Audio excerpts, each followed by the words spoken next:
Bonjour, c'est Dr Njimafo. Alors, quelqu'un m'a envoyé cette vidéo récemment sur Internet et j'aimerais la partager et la commenter avec vous.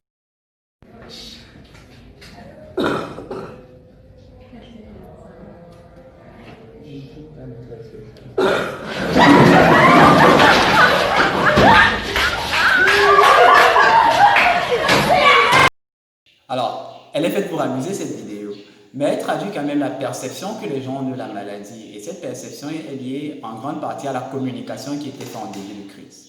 Alors, en début de crise, on disait que la maladie se transmet par les gouttelettes respiratoires qui sont émises principalement lorsque les personnes toussent ou éternuent. C'est ce que l'on savait. Mais la recherche a continué sur la maladie. Il faut garder en mémoire que c'est une maladie qui est apparue en 2019.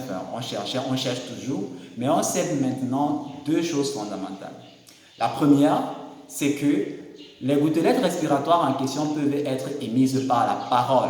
Et certaines études disent même que plus on parle fort, plus le nombre de gouttelettes respiratoires est important.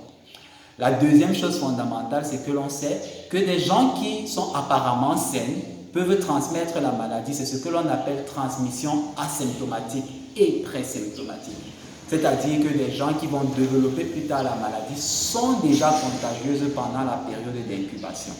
Morale de l'histoire, si avant il fallait se méfier ou se protéger uniquement des gens qui toussent ou éternuent, maintenant il faut considérer toute personne comme potentiellement porteur de la maladie.